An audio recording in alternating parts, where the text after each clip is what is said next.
안녕하세요. 오늘은 많은 투자자들이 궁금해하는 주제, 바로 미국 증시는 부채와 유동성으로만 유지되는가에 대해 깊이 있게 살펴보겠습니다. 단순히 시장이 빚으로만 굴러가는 것인지, 아니면 그 속에 더 복합적인 메커니즘이 숨어 있는지 역사적 사례와 함께 정리해 드리겠습니다. 미국 증시는 세계 최대의 자본시장입니다. 그런데 동시에 미국은 매년 막대한 재정 적자를 기록하며 국채를 발행하고 있습니다.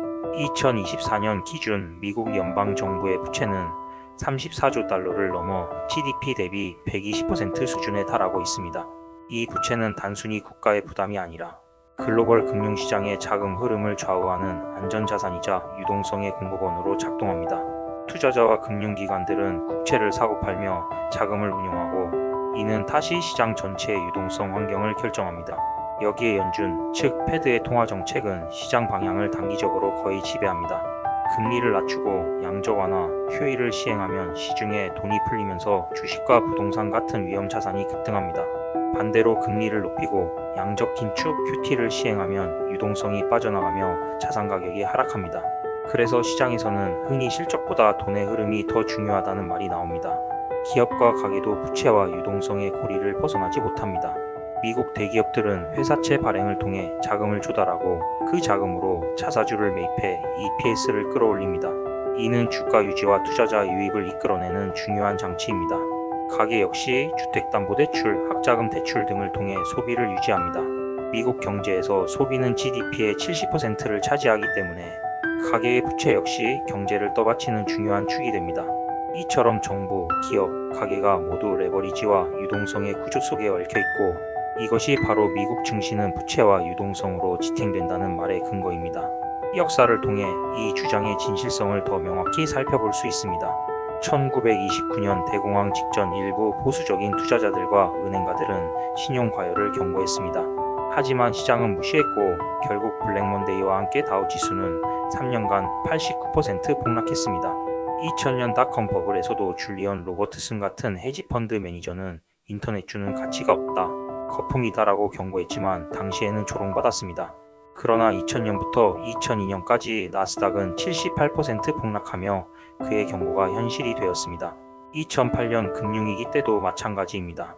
마이클 버리, 존 폴슨 같은 일부 헤지펀드 매니저들은 서브프라임 모기지 시장 붕괴를 일찌감치 경고했고, 결국 리먼 브라더스 파산과 함께 S&P 500은 57% 폭락했습니다. 그리고 2020년 코로나 팬데믹 시기에도 유사한 장면이 펼쳐졌습니다. 단기간에 증시는 폭락했지만 연준이 무제한 QE, 제로금리 정책, 정부가 직접 현금 지급을 하는 초대형 부양책을 단행하자 불과 몇 달 만에 증시는 반등했고, 이후 사상 최고치를 기록했습니다.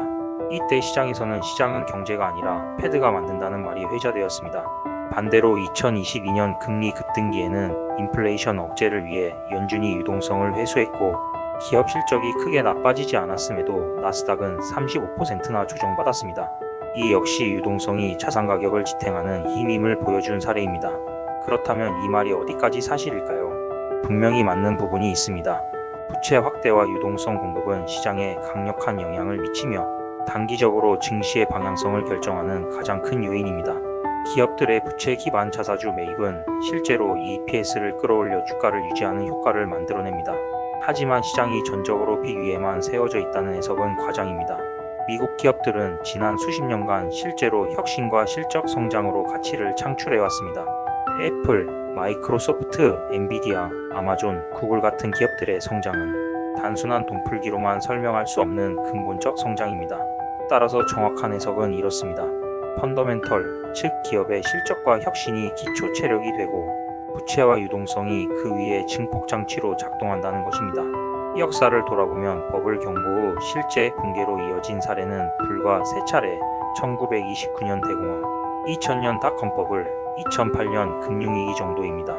1987년 블랙먼데이나 2022년 금리발 조정은 단기 충격에 불과했고, 2010년대 이후에는 수많은 버블 경고에도 불구하고 장기 상승세가 이어졌습니다.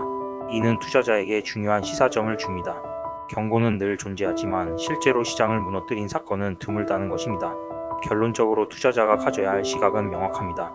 단기적으로는 연준의 정책, 금리, 국채 시장을 주시해야 합니다.